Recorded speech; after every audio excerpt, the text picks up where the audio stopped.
Hi, I have a special episode for you today, and it's called Phone Etiquette 102.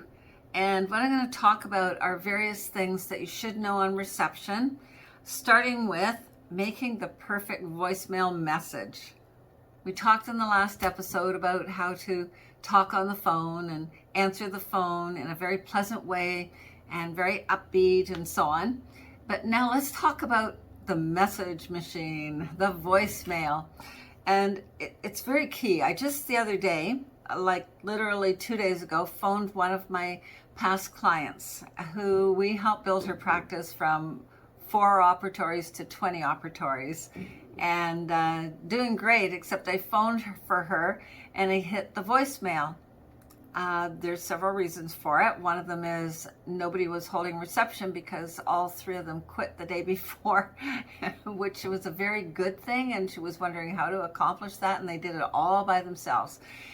So a past staff member was standing at reception and ended up, after the voicemail went through its thing, to then pick up the phone, and she sounded exactly the same, so I know who made the voicemail. And it sounded so down-tone. It was like, so-and-so's, this is so-and-so dental practice. If you have a message or you want to reach somebody, just say who it is, you know, that kind of message. And I was like, oh my God, I felt so depressed after I listened to it. And I thought, wow, they would turn off patient after patient, or new patient after new patient, because I know if I phoned that one, I would have hung up and gone, I need to dial another practice where they're going to make me feel good, not bring me down. So instead, the message sort of sounded something like make up a name.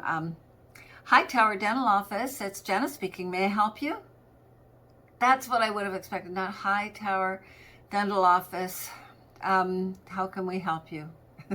You know, it's like, oh my gosh. So not only the person answering the phone should sound very upbeat, definitely, and I don't want to cover that again as it's in Phone Etiquette 101, but the message on your voicemail, it needs to be perfect. Now, there's several messages that you do have to pre-record. One of them is if nobody's available at that moment to actually pick up the phone. I do have a thing to say about that. In the quote-unquote olden days, as I am clearly a little bit older than a lot of receptionists, there were no voicemails or answering machines. The staff answered the phone. They didn't let it ring and ring and ring because it would mean losing a patient. So they would manage to do it somehow, even though they had a patient in front of them, you know, picking their next appointment to come back or paying their bill or whatever. They always managed to answer it. So that's the first thing that's very interesting why people can't do it nowadays. However, let's say we get past that point and we need to make a voicemail message because somebody's in the washroom or on lunch and something has to be answered, but it's not the nighttime message.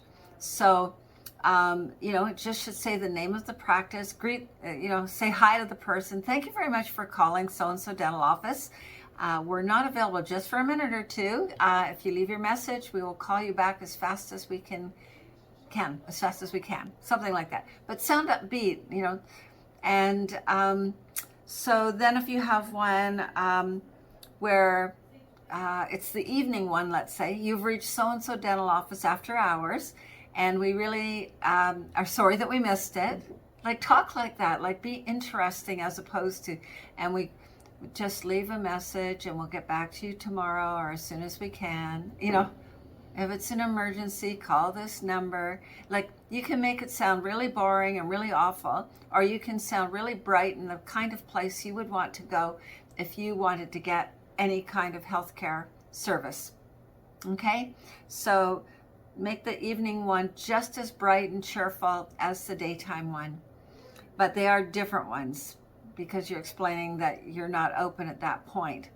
So that was probably the message in today's episode. So take that to heart and get your staff all trained up to do it right.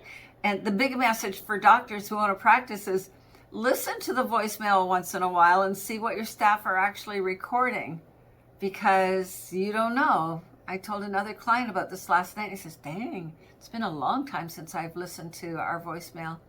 I should check it out and see what they did. Okay, so bosses can't abdicate from some responsibility for that too. All right, so that's today's message. Pass it on, share it with your team, and watch out for the next one because I have a whole string of these I'm going to do. Thank you for listening.